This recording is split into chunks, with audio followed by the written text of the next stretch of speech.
नमस्कार, मैं हूं दीपाली राणा। आप देख रहे हैं कमोडिटी कॉल। बात करेंगे सोने चांदी की ट्रेडिंग स्ट्रैटेजीज की, लेकिन सबसे पहले फोकस करेंगे गोल्ड पर, जहां पर लगातार हम नरमी देख रहे हैं। इंटरनेशनल मार्केट्स में प्राइसेस $3800 के आसपास आ चुके हैं। साथ ही चांदी में भी जो प्रेशर है वो कंसिस्टेंटली परसिस्ट होते हुए दिखाई दे रहा है। तो सवाल ये है कि यहाँ से क्या चाल रह सकती है? सोने की $3800 के नीचे जाने की कितनी पॉसिबिलिटी है? चांदी में जो $5 का प्रीमियम है कितना टिकाऊ है? इस सब पर हम बातचीत करेंगे और हमारे साथ है कार्तिकेय बुलियन के डायरेक्टर दीपक सोनी, गंगानगर कमोडिटी के एवीपी अमित खरे हमारे साथ बने हुए हैं। आप दोनों का ही स्वागत है शो में। दीपक जी नमस्कार, स्वागत है आपका। तो पहले तो सोने पर ही आपसे राय लेना चाहेंगे। सबसे पहले भाव पर एक कॉमेंट, क्योंकि हमने 4000 के नीचे प्राइसेस स्लिप होते हुए देखा। डेफिनेटली नजरें फेड रेट आउटलुक पर थी। जिस तरीके की डिमांड ट्रेंड्स सॉफ्ट बने हुए हैं उसका भी एक इम्पैक्ट देखने को मिल रहा है। लेकिन सवाल ये है कि प्राइसेस इन स्तरों के आसपास आप सस्टेन होते हुए देख रहे हैं या फिर यहाँ से और नीचे जाने की प्रोबेबिलिटी भी, अगर गोल्ड की सबसे पहले बात करें? नमस्कार दीपाली जी, धन्यवाद। और आपके दर्शकों को मैं ये बताना चाहता हूं कि गोल्ड जो है, अब देखिए पिछले साल के मुकाबले 25% की गिरावट अभी तक सोने में हम देख चुके हैं, जिसके पीछे मुख्य कारण जो है वो यूएस डॉलर की, सॉरी, अमेरिका की जो रिपोर्ट्स आ रही है, अमेरिका की जो ट्रेडिंग न्यूज़ेस आ रही है वो पॉजिटिव है डॉलर के लिए, जिसके कारण हमें गोल्ड में एक मंदी नजर आ रही है। मेरे हिसाब से जो आपने पूछा उसका एकदम सटीक उत्तर तो यही है कि 3850 के ऊपर जब तक गोल्ड है तब तक हम बहुत ज्यादा मंदी की ओर नहीं जा रहे हैं, ऐसा मुझे लगता है।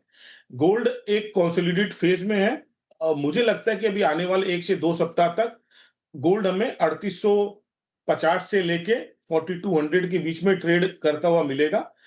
20% का करेक्शन जो है वो गोल्ड में पहले भी आया हुआ है, ये कोई नई बात नहीं है।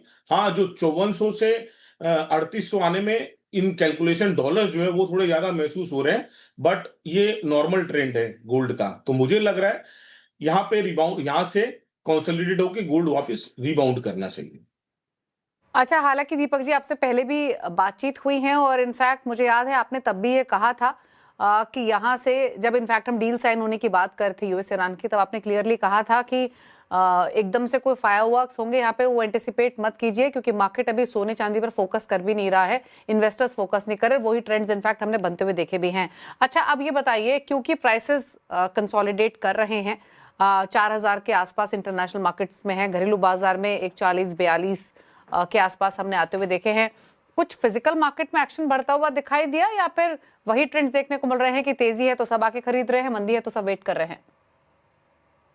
नहीं, देखिए अभी बहुत फोर्सफुली डिमांड तो निकल के सामने नहीं आई है, लेकिन हाँ स्थिति अब मई से कुछ बेहतर जरूर है। जिसके पीछे दो रीजन है कि एक तो शादियों का सीजन जो है वो अभी ऑनगोइंग है।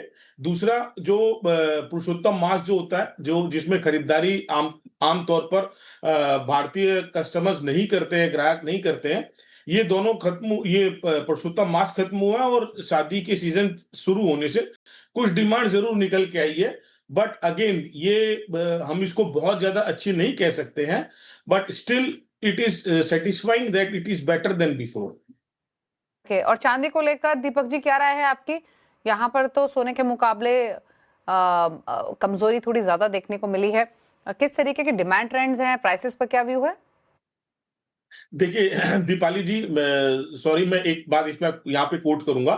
चांदी के प्राइसेस में जो फ्लक्चुएलिटी है ना, वो गोल्ड के मुकाबले बहुत ज्यादा रहती है, बिकॉज इसके पॉकेट साइज गोल्ड के मुकाबले कम है।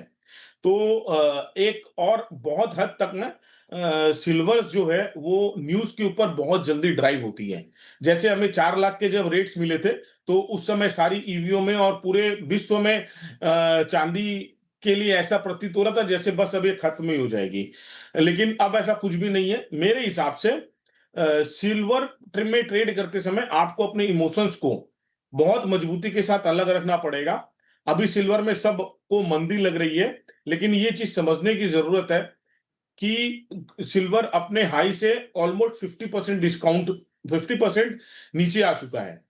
और अभी इंडिया में भी जो हमें प्राइस ये 2,25,000 के आसपास दिख रहे हैं, तो आप इसमें मान के चलिए कि अगर हम 10% जो कस्टम ड्यूटी बढ़ी है, सॉरी 9% कस्टम ड्यूटी बढ़ी है, इसको अगर अलग करते हैं तो right now we are trading around 2 lakh rupees. मेरे हिसाब से इन्वेस्टर्स इसमें अब एंट्री करनी चाहिए। इन्वेस्टर्स को पार्ट पार्ट करके बाई करना चाहिए और लॉन्ग टर्म में ये सिल्वर वापस हमें वैसा ही रिटर्न देगी जैसे हमें कुछ महीने पहले देखने के लिए मिला था। अमित खरे भी हमारे साथ बने हुए हैं। अमित, आपकी राय क्या है सोने और चांदी दोनों पर? नमस्कार दीपाली। बिल्कुल देखा जाए, मैं कार्तिक के सर की बात से बिल्कुल सहमत हूँ। देखा जाए तो ऊपरी स्तरों से लगभग 50% का जो है करेक्शन सिल्वर में देखने को मिल गया, वहीं पे गोल्ड में भी लगभग 50% डाउन आ गया। तो ये लॉन्ग टर्म के इन्वेस्टर और ट्रेडर के लिए काफी अच्छी अपॉर्चुनिटी है। अगर मैं ट्रेडिंग कॉल्स की बात करूं तो सिल्वर सितंबर वायरस 2,25,000 रुपए चल रही है अभी। 2,25,000 2,24,000 की रेंज में कहीं पे भी खरीदारी की जा सकती है। 2,20,000 रुपए का भी हाल फिलहाल स्टॉप लॉस लिया जा सकता है और ऊपर में 237 242 के टारगेट जो है अभी हाल फिलहाल शॉर्ट टर्म में देखने को मिल सकते हैं। वहीं पे गोल्ड की अगर मैं बात करूं तो 1,40,000 रुपए के स्टॉप लॉस के साथ गोल्ड में भी फ्रेश खरीदारी की जा सकती है 1,41,000 के आसपास। और ऊपर में 147 149 तक के टारगेट जो है इसमें भी देखने को मिल सकते हैं।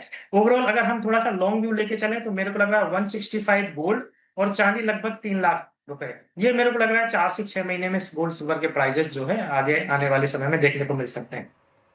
ओके अच्छा दीपक जी, चांदी के पर्सपेक्टिव से और गोल्ड के पर्सपेक्टिव से भी इन्वेस्टमेंट पॉइंट ऑफ व्यू से आपका क्या व्यू है या क्या सजेशंस है, कंसीडरिंग जो भी आपने प्राइसेस को लेकर आउटलुक रखा सोने और चांदी को लेकर? सोना कंसोलिडेट होता हुआ दिख रहे हैं, चांदी में धीरे धीरे लेना चाहिए, तो इन्वेस्टर्स के लिए आपके थॉट्स क्या रहेंगे दोनों पर? दीपाली जी देखिए, मैं अभी भी वापस अपनी पुरानी बात पर ही कायम हूँ। यूएस के डेटा जरूर अच्छे आ रहे हैं बट पर्सनली मैं उनके ऊपर बहुत ज्यादा बिलीव नहीं कर रहा हूँ।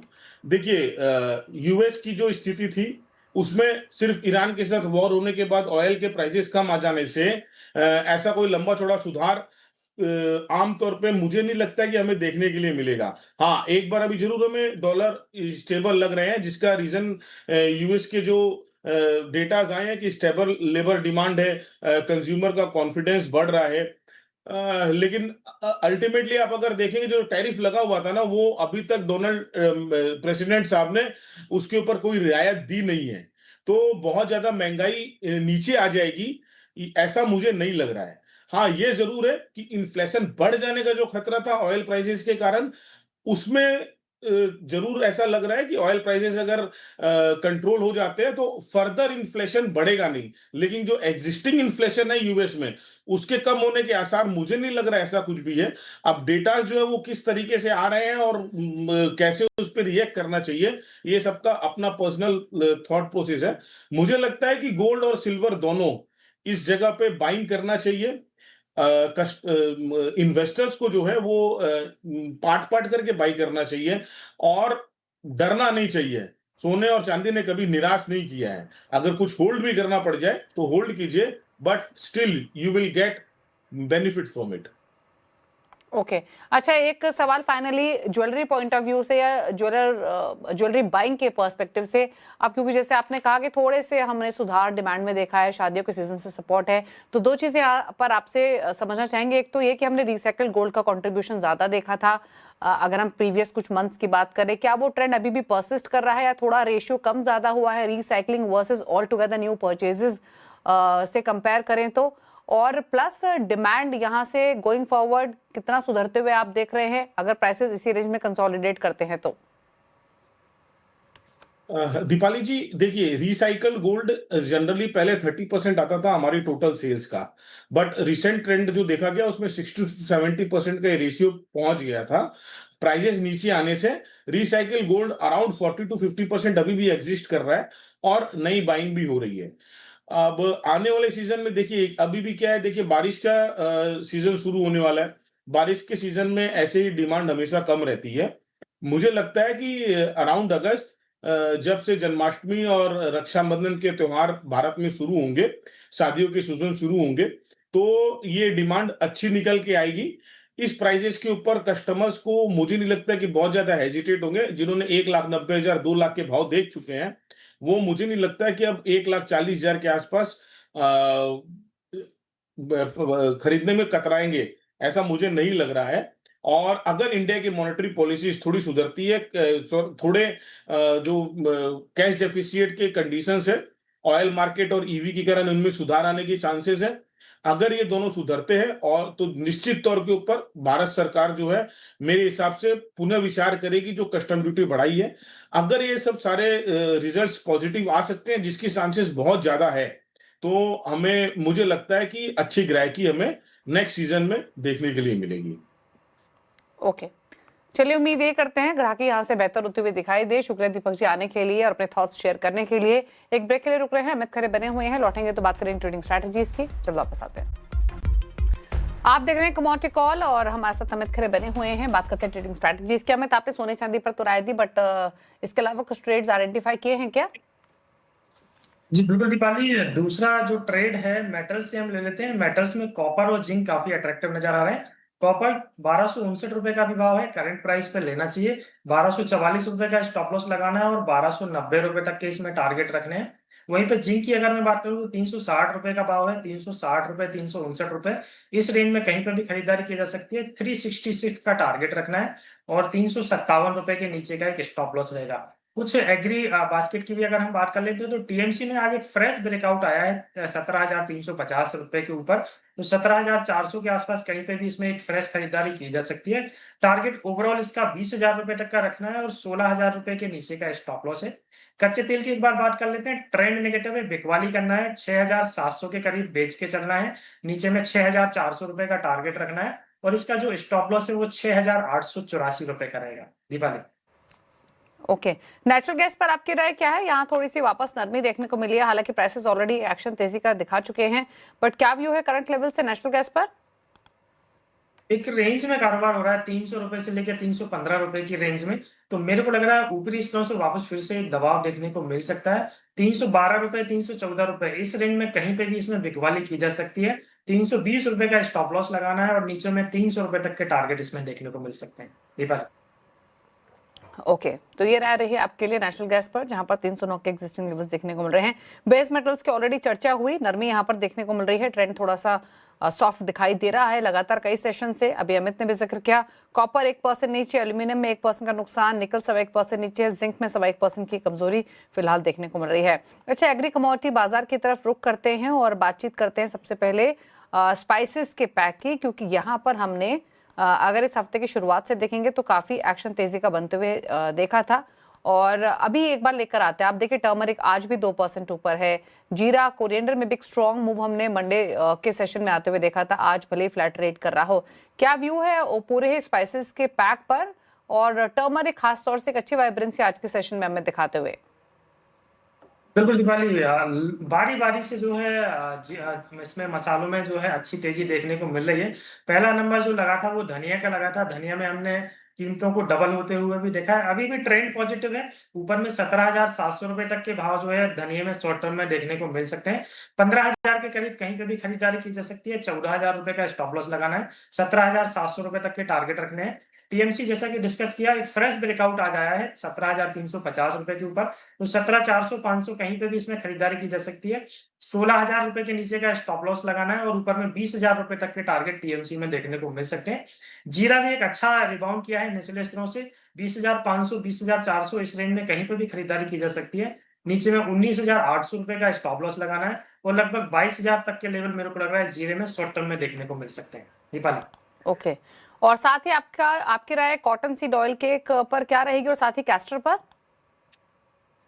कॉटन सीड ऑयल की अगर हम बात करें तो एक फ्रेश ब्रेकआउट के ऊपर मार्केट कारोबार कर रहा है। 3650 इसका एक ब्रेकआउट पॉइंट था, अभी भी 3678 का प्राइस चल रहा है, तो 3670, 3650 इस रेंज में कहीं पे भी एक फ्रेश खरीदारी की जा सकती है। 3800 ये टारगेट रखना है। स्टॉप लॉस 3570 रुपए का रहेगा। कैस्टर ने भी इस बार देखा जाए तो एक अच्छा परफॉर्मेंस किया है, नीचे में 6,400 के लोअर साइड में बॉटम बनाए थे। अभी जुलाई वाला कैस्टर 7,050 के करीब है। मौजूदा भाव पे इसमें खरीदारी की जा सकती है। 6,900 रुपए के नीचे का स्टॉप लॉस लगाना है और ऊपर में 7,300 रुपए तक के टारगेट इसमें देखने को मिल सकते हैं। दीपक, ओके, तो ये रही आपके लिए ट्रेडिंग स्ट्रैटेजीज। हालांकि कैस्टर, कॉटन सीड ऑयल के थोड़े से नरम ही आज के सेशन में। ग्वार पैक में भी फ्लैटिश टोन पर ही ट्रेडिंग होते हुए दिखाई दे रही है। एग्री पैक में अगर कहीं एक्शन है तो वो टर्मरिक में, जो 2% के गेंस दिखा रहा है। शुक्रिया आपका अमित आने के लिए शो में ट्रेडिंग स्ट्रैटेजीज रेकमेंड करने के लिए। रुक रहे के साथ एक ब्रेक के लिए, लौटेंगे तो आप देख सकेंगे आवाज समाचार। नमस्कार।